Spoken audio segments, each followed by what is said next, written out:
Really, if you ask me, it's driving in to the stadium.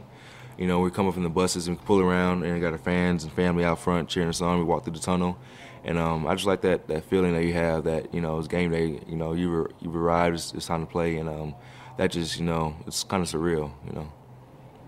It could be more relaxing now that you guys have a game under your belt. Sometimes home openers are tough on the home team because they want to be perfect in front of their home fans. But now that you do have a game under your belt. Yeah, it's a little bit more. I mean, still, we have to go out here and focus on winning, game 2 at home. We don't want to disappoint our fans, so it's still something that we still got to make sure that we dominate, and we want to make sure that we make the people in Orange happy.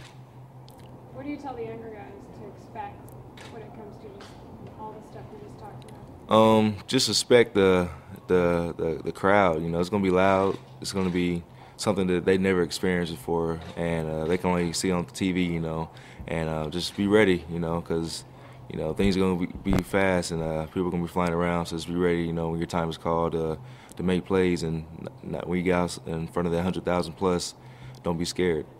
When you guys went back and looked on film, I know you had a lot of big plays, cars, hits. What got the biggest yell out of the defensive room? Probably, Vaccara's hit and AJ's hit. Those are 2 big plays. And C-Scott even had a hit whenever he came over the top and hit the guy on the sideline. So those 3 plays, those 3 guys made some pretty good plays and big hits that drew a lot of stir from our sideline. I feel like hitting, tackling doesn't seem to be a problem with this defense. That's something we pride ourselves upon, being physical and tough. And it doesn't matter what position you play. Those 3 guys I named are all DBs, and something you expect from a linebacker. But I mean, I'm happy for them guys. I couldn't get one of them hits, but I'm happy they were able to get one of them. So.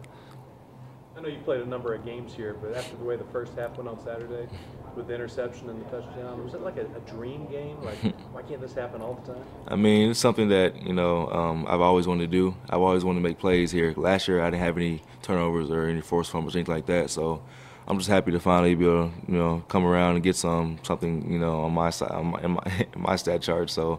I'm happy I was able to be in the right place, right time, because the ball was just sitting there, and I was the first one to get there. Anyone could easily pick it up and sit on the ground when they had scooped it and just tucked it away and make sure I got to the end zone.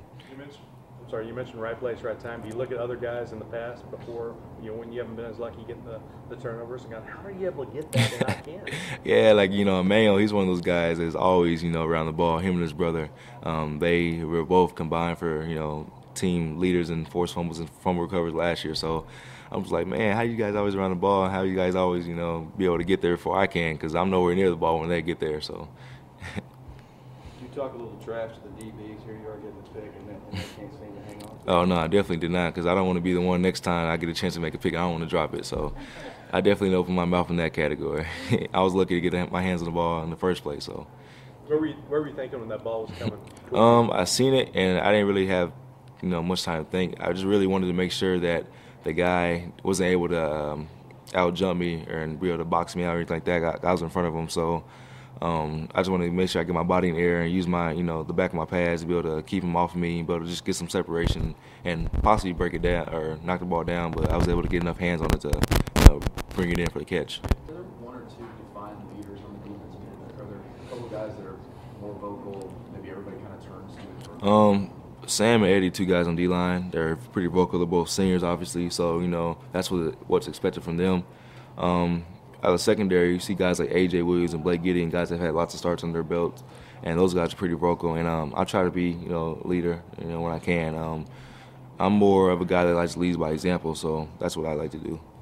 So when Coach said that he wanted to see more leadership out there from you, do you take that personally? I do, because, he doesn't necessarily mean you always have to be vocal. I do try to say a couple things here and there, like, hey, come on, let's pick it up. Everybody, come out there, fly around, make plays. But I also just make sure that I'm not the one on the field, on the team that's making, assignment busts or, making plays that, bonehead plays and mistakes. So something I try to do is just make sure that I'm playing within the scheme and doing what Coach Muschamp wants me to do, so that, the other guys can see and look up and be able to be like, okay, we need to pick it up, play in his level, and do that, stuff like that.